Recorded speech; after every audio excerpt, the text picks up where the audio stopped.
सबसे पहले कि हमने ओवरसीज का पाकिस्तानियों का पैसा लाना, एक प्लान बनाया हुआ है हमने, कैसे उनकी इन्वेस्टमेंट लेके आनी है।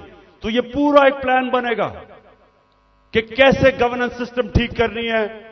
3.5 साल में हमें पड़ी, शुरू में तो हमें समझ ही नहीं थे कि क्या हालात है। तो इंशाल्लाह एक तो वो पहले, फिर दूसरा, हमने पाकिस्तान के अंदर लॉन्ग टर्म, मिडिल और लॉन्ग टर्म प्लानिंग, एक्सपोर्ट्स, एक पूरा मुल्क को लगाएंगे एक्सपोर्ट्स के ऊपर। एक्सपोर्टर्स को वीआईपी बनाएंगे। जो मुल्क में डॉलर चीजें बेच के डॉलर लेके आएगा उनके लिए सहूलतें देंगे। हमने दी थी और इसकी वजह से हमारी रिकॉर्ड एक्सपोर्ट्स थी जब हमारी गवर्नमेंट गिराई गई है। तो फिर एक्सपोर्टर्स को जब तक आप उनको वीआईपीज नहीं बनाएंगे, जिस तरह ईस्ट एशिया में बनाया था, जिस तरह इंडोनेशिया, मलेशिया, ये चाइना ने जब तक नहीं किया, एक्सपोर्ट्स नहीं बढ़ेंगी। हम तवज्जो नहीं दी कभी उसके ऊपर। फिर आईटी, हिंदुस्तान की 140 अरब डॉलर की आईटी एक्सपोर्ट्स है, हमने कभी तवज्जो ही नहीं दी। हमने जब दी थी तो 2 सालों में 70% हमारी आईटी की एक्सपोर्ट बढ़ गई थी। उनको हमने उठाना है क्योंकि फ्यूचर टेक्नोलॉजी का है। तीसरी चीज, टूरिज्म। पाकिस्तान के पास कभी हमने तवज्जो नहीं दी। ये मुल्क, और हमारी बदकिस्मती के 2 साल कोविड हो गया, कोरोना हो गया, उसके बाद टूरिज्म खत्म हो गई।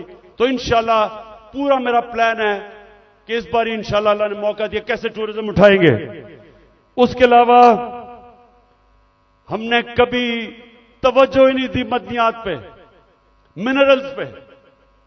वो इसलिए क्योंकि वो सूबाई सब्जेक्ट बन गया है, सूबों के पास कैपेसिटी नहीं है। तो इस वक्त पूरा जोर लगाएंगे कि कैसे हमने पाकिस्तान के, और यहां बहुत अल्लाह ने नेमतें बख्शी हैं मदनियात में, लेकिन हमने तवज्जो नहीं दी, उससे भी हम डॉलर्स पाकिस्तान में आ सकते हैं। फिर इंडस्ट्री को, और खास तौर पे स्मॉल मीडियम इंडस्ट्री, ये हमने शुरू की थी और मुझे फख्र है कि हमारी 17 साल के बाद सबसे ज्यादा इंडस्ट्री बढ़ रही थी, जो आज फिर बंद हो गई है। तो वो उसके ऊपर, और स्मॉल और मीडियम जो छोटा इंडस्ट्री है उसके ऊपर हमने पूरा प्लान बनाया हुआ है। फिर अपनी ज़राअत की हमने सिर्फ प्रोडक्टिविटी बढ़ानी है। चाइना के साथ हमने बात कर ली थी कि कैसे हम पैदावार बढ़ा सकते हैं, और उन्होंने आना था, और बदकिस्मती फिर कोरोना की वजह से 2 साल चाइना बंद हो गया। तो उसका पूरा प्लान बना हुआ है। फिर जो बड़े बड़े पीआईए, रेलवे, गवर्नमेंट कॉरपोरेशन, ये सबसे ज्यादा नुकसान करती हैं पाकिस्तान में। जो हमारा जो पैसा आवाम पे खर्च होना चाहिए वो नुकसान पे चला जाता है। इनको रिस्ट्रक्चर करना है। ये भी हम आखिर में बना था, लेकिन हमारी गवर्नमेंट चली गई। इसका पूरा प्लान है।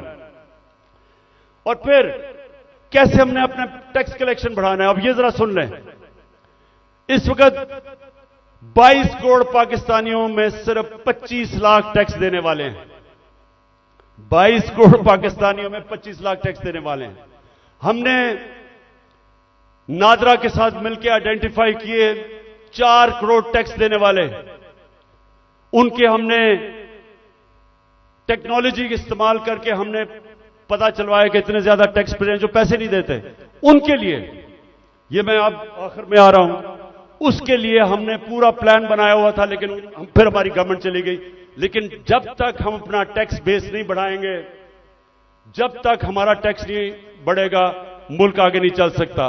तो इंशाल्लाह उसका पूरा हमारा प्लान है। उससे मैं ये भी बता दूं कि हमने रिकॉर्ड टैक्स इकट्ठा किया था अपने दौर में। और फिर मनी लॉन्ड्रिंग, ये देखें हमारी जो एलीट है मुल्क की, शायद ही किसी मुल्क में ऐसे हो कि सारी एलीट जो पैसा होता है वो बाहर भेज देती है। प्रॉपर्टीज इनकी बाहर हैं, जिस तरह मैंने दुबई में बताया, लंदन, सारी दुनिया में।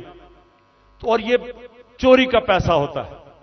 तो जब तक हम इसको कंट्रोल नहीं करेंगे, और ये होगा रूल ऑफ लॉ से, जितना हम अपना कानून तकड़ा करेंगे, हम इतना पैसा हमारा मुल्क से बाहर चला जाता है, डॉलर्स बाहर चले जाते हैं चोरी के, हमने वो रोकना है।